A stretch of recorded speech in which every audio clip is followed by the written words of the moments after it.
As I'm sure many of you know, a few days ago was Valentine's Day. A day to celebrate love and togetherness. A day single people tend to loathe. For me, though, it's a day to be feared. It all started a few months ago. I was hanging out with a friend at a college party. It wasn't anything crazy, just a handful of people, some beers, and some good music. I was reluctant to go to the party because I was in the middle of cramming for upcoming exams, and I didn't want to fail. Though, against my better judgment, I let my friend talk me into going. He kept saying, "Come on, you study too hard. You need to loosen up." Even though he was a walking bad influence cliche, he did have a point. I was burning the candle at both ends, and I needed a break. So, we went to this party. When we got there, my buddy, let's call him James, knew almost everybody there. He was that type of person, you know.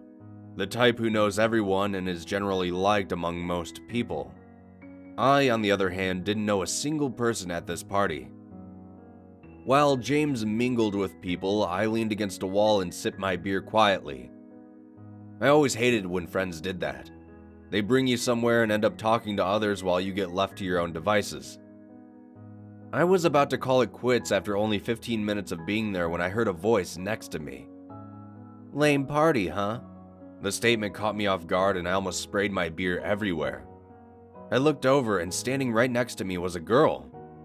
I was confused for a moment because I was leaning against the only free wall in the room, and I hadn't noticed her walking over to me.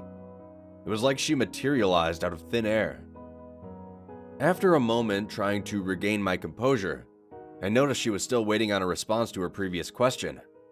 I nodded and said, "Parties aren't really my thing." She laughed, almost a little too hard. I didn't think my statement was all that funny, but I chuckled alongside her. She then introduced herself. She said her name was Wendy. I nodded once again as my reclusive nature began to rear its ugly head. I could hear James in my head saying, "See? This is why you need to go out more and develop those people skills."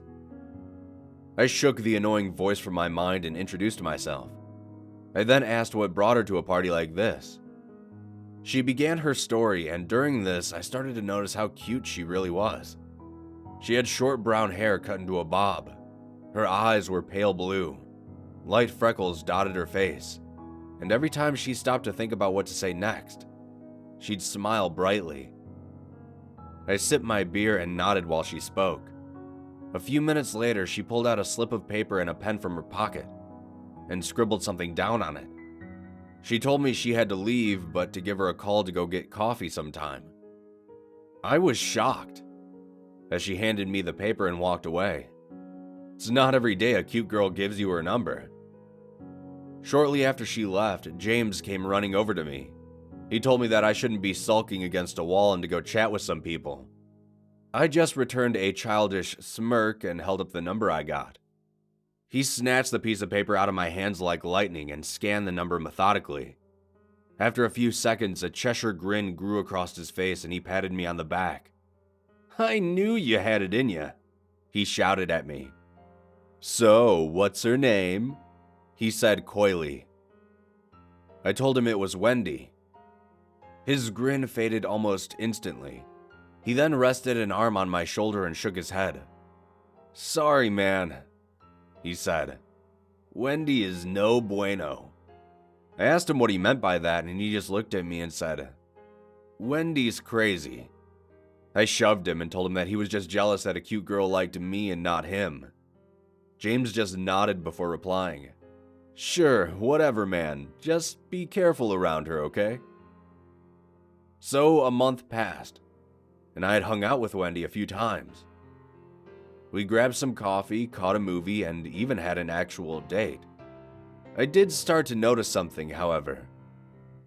James was a jealous dumbass. Wendy was perfectly fine in every way. She liked a lot of the same things as me, we got each other's jokes, and genuinely enjoyed being around each other.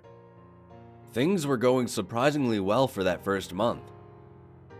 The following month, finals were breathing down my neck, and I had no time for myself, let alone anyone else.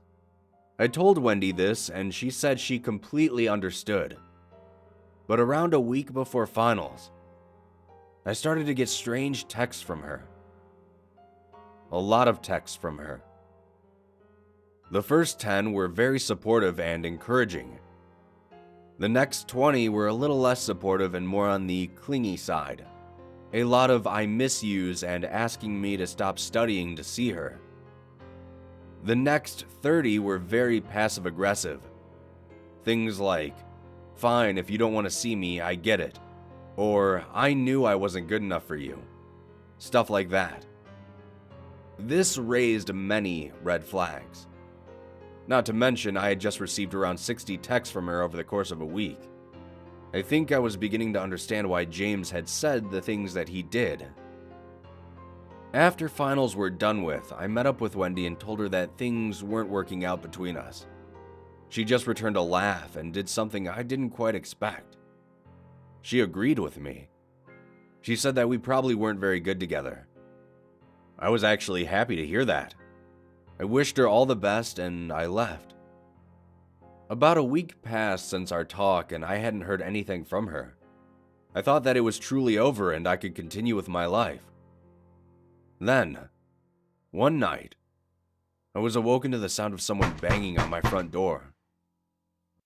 I got up and checked my clock. It was 2 a.m.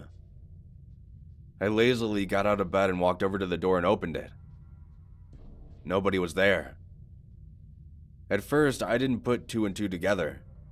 I thought it might have been some kids playing a prank on me, so I shut my door and went back to bed. Another few days passed, and after coming home late in the evening, I found a piece of paper sticking out from underneath my doormat. I picked it up and looked at it. The note said, "I missed you today. I can't wait to see you again."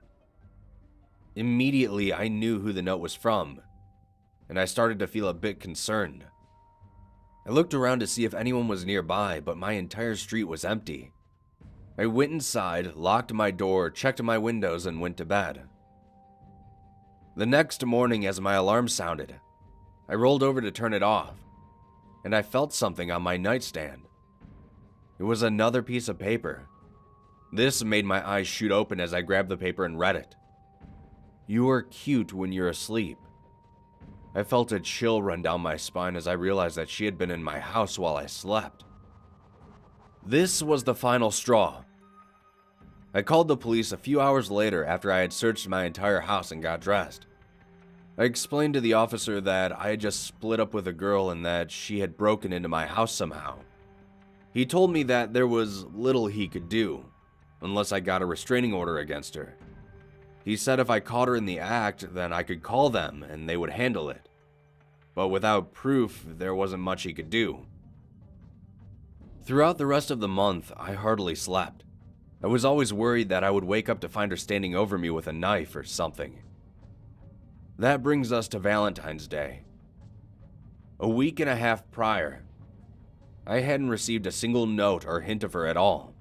I was thinking maybe she had finally given up messing with me and we could just move on with our lives. Not wanting to spend the day alone, I got up early and headed over to James's place. I made sure to check the locks on my whole house before leaving. I arrived at James's place a little after noon, and we hung out playing video games most of the day. The sun had set and I decided to call it a night. I left James's house and drove across town to my own. As I was walking up the path to my front door is when I noticed it. My entire door was hanging unhinged as if it were forced open. I walked up to it cautiously and pushed the door open. I reached around to the inside and turned on the light switch to my living room. I couldn't believe what I was seeing. Red. So much red. My entire living room was covered in a thick layer of red. The scent hit me a moment later. The sickly sweet metallic smell of blood lingered in the air. I immediately backed out from my house and called the police. Ironically, the same cop from before answered the call and showed up. I explained the whole situation and he searched the house. After a moment, he stepped outside and asked if I had gone into the kitchen. I hadn't.